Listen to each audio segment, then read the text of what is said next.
Perfect competitive market. এখন perfect competitive মার্কেটে এটা হওয়ার জন্য কী কী কন্ডিশন লাগবে? সো এখানে হচ্ছে অনেকগুলো বায়ার অ্যান্ড সেলার থাকবে, এনি বায়ার অ্যান্ড সেলার্স থাকবে, এবং সেলাররা হচ্ছে কাইন্ড অফ হোমোজেনাস প্রোডাক্ট, মানে যে প্রোডাক্টগুলো একদম সেম, হ্যাঁ, সেটা সেল করতেছে, লাইক হোমোজেনাস প্রোডাক্ট হতে হবে, দেন হচ্ছে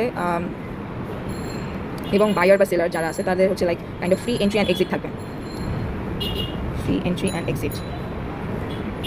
অ্যান্ড আমার যে ইন্ডিভিজুয়াল সাপ্লায়ার আছে তাদের যে লাইক প্রাইস কমানো বাড়ানো, এটা কাইন্ড অফ মার্কেটে কোনো চেঞ্জ আনবে না, ঠিক আছে? Individual supply or demand shift won't change market supply or demand. আরেকটা জিনিস হচ্ছে, আর কি বলা যায়, আচ্ছা, আর হচ্ছে আমাদের এখানে যারা সেলার আছে তাদেরকে প্রাইস টেকার বলা হয়, প্রাইস টেকার্স।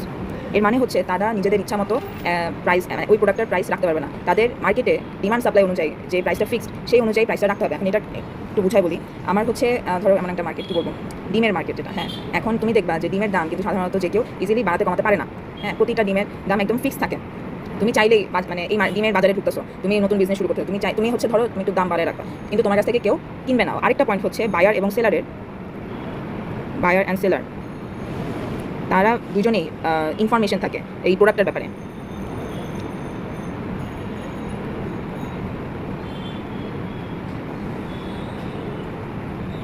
মানে বায়ার এবং সেলারের ভালো একটা ধারণা আছে প্রোডাক্টের, যে প্রোডাক্টের দাম কীরকম হতে পারে। তো তুমি যদি নতুন করে এই মার্কেটে ঢুকতেছো, এই ডিমের মার্কেটে, তুমি ভাবতেছো ডিমের প্রাইসটা বাড়ায় রাখবা, তাহলে তোমার থেকে কেউ কিনতে আসবে না, তারপরে তোমার কী হবে, লস হবে, তুমি তখন মার্কেট থেকে বের হতে যাবা। আরেকটা হতে পারে তুমি একটু দাম কমায় রাখলাম, কমালেও কোনো লাভ হচ্ছে না, কারণ কি তখন তোমার রেভিনিউ বাড়তেছে না, রেভিনিউ না বাড়লে তোমার প্রফিট হইতেছে না, তখন আলটিমেটলি তুমি বাড়াইতেও পারতেছো না দাম, কমাইতেও পারতেছো না, তোমার মার্কেটে যেই দামটা চলতেছে সেই দামেই রাখতে হইতেছে। এর মানে হচ্ছে price is kind of fixed, price is fixed. So আমার পারফেক্ট কম্পিটিটিভ মার্কেট এমন একটা প্রোডাক্ট আছে যেটা সকল ধরনের কোম্পানি বেচতেছে এবং কাইন্ড অফ একই প্রাইসে বেচতেছে, কারণ কি তাদের না হলে বেচতে পারবে না, না হলে তাদের প্রফিট হতে পারবে না। আর প্রোডাক্টটা হতে হবে হোমোজেনাস, মানে আমি যে ডিম বললাম, ডিম একটাই ডিম, নাহলে দুধ, এটা তো কাইন্ড অফ সেমই সব জায়গায়। তারপর হচ্ছে তোমার এখানে যে কোনো মানে সেলার ইচ্ছাভাবে তাদের ঢুকতে পারে, বের হতে পারে, কোনো সমস্যা নাই। সো এই কন্ডিশনে বা এই অ্যাজাম্পশনে হচ্ছে আমার একটা পারফেক্ট কম্পিটিটিভ মার্কেট তৈরি হয়। এখন আসলে হচ্ছে আমার যে কতগুলো কার্ভ আছে ওটা আসলে কী বোঝায়।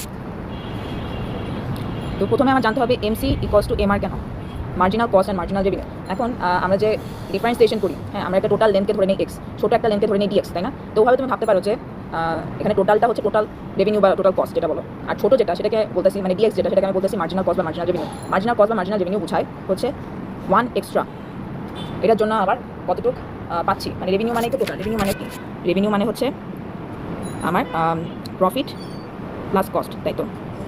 মানে একটা এক্সট্রা জিনিস বেচতে আমি যতটুকু পাচ্ছি, বা মার্জিনাল কস্ট মানে কি, একটা এক্সট্রা জিনিস বেচতে আমার কতটুকু খরচ হচ্ছে, সেটা হচ্ছে আমার মার্জিনাল কস্ট। এখন marginal cost equals to marginal revenue, এখানে কেন প্রফিট ম্যাক্সিমাইজ হয়? প্রফিট ম্যাক্সিমাইজ মানে কি, একটা সেলার নিশ্চয়ই ম্যাক্সিমাম প্রফিটে তার প্রোডাক্ট বেচতে যাবে, তাই না? এই জন্য আমার এই যে প্রফিট ম্যাক্সিমাইজেশন, এই জিনিসটা আগে বুঝতে হবে। তো যদি নেই